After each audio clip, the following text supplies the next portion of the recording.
Labour leader Keir Starmer has refused to call for the resignation of Prime Minister Boris Johnson. Now, that's quite interesting in a lot of different ways. Number one, you would think that given that the Prime Minister seems to have broken the law, there are many different allegations that he's broken the law, broken the lockdown rules last year, that you'd think that the leader of the opposition would be saying, yes, he should at the very least resign, there should be an investigation, and if he's found guilty, if there's substantial evidence, then he should be prosecuted. However, that's not what Keir Starmer is saying. It's also strange on like a purely political level, because I've heard some people say that it's quite a politically intelligent move, because you can't actually get Boris Johnson to resign, can you? The Tories have a huge majority, so why do that when it's probably a battle you're going to lose? And also maybe it's good that Boris Johnson could stay in, because now he's a liability to the Tories electorally, so it would make sense for Labour to want that, because then they can win the next election, kind of thing. But I mean, that's wrong in several ways. Number one, morally, right? Morally, he's clearly totally incompetent and very, very corrupt. I mean, I'd say he's the most corrupt Prime Minister we've had in many decades, and that's quite a difficult task. There have been more corrupt ones than not corrupt, I think, in the last sort of century. But it's also the total wrong move, because Boris Johnson isn't actually someone who you can count out of anything ever. He can always come back, no matter what scandal seems to envelop him, because he's kind of found this way to make himself sort of immune. Most politicians just can't hack that. They can't quite get that, and I'm very glad that most of them can't, but he can.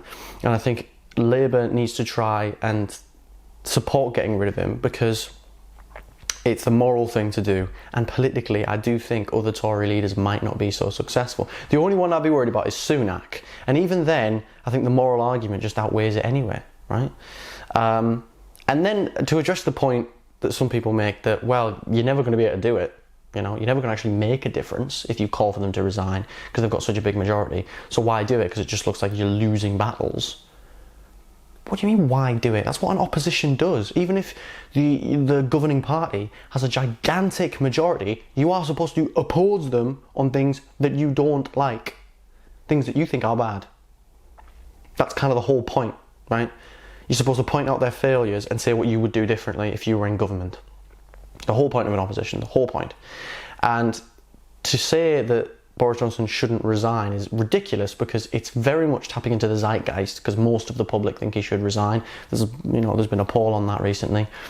Keir Starmer is now preferred for the premiership in terms of the British public's opinion over Boris Johnson. I think it's fair to say that it's just the right thing to do to call for the Prime Minister to resign, given when he's been enveloped in all these many scandals. But let's be clear, the whole of the Tory party is to blame for this. The ministers who took part in those parties, those illegal lockdown parties, and who've constantly been doing dodgy dealings, giving massive public money contracts to their friends and donors. People like, that's been a huge part of the problem. But even backbencher Conservative MPs, they happily supported the premiership of a liar, a man who was a serial liar, who's literally been sacked twice. He's lost his job twice for lying. And they supported him.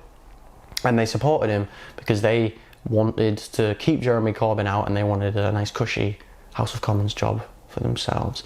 And also, getting a job in the House of Commons is quite a good way with minimal competence and minimal experience and qualifications, being able to get quite a tasty consultation job with companies when you retire or when you resign. So they were more than happy to go with it. So they're all to blame, right? And again, I emphasize this a lot because I think it's worth emphasizing. I am not some sort of Labour fanboy. I don't love the Labour Party. I think it's got a lot of problems. I do think Keir Starmer would be a much better Prime Minister than any Conservative MP who's in the House of Commons right now. I think he'd be way better than Boris Johnson or any of the ministers in his cabinet.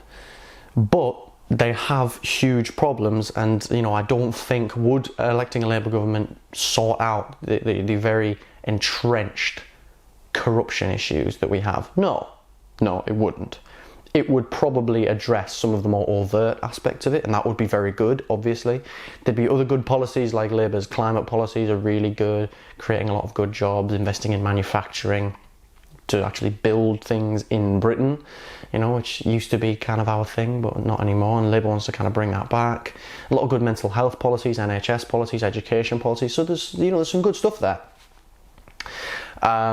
But very much not a huge fan of the Labour Party.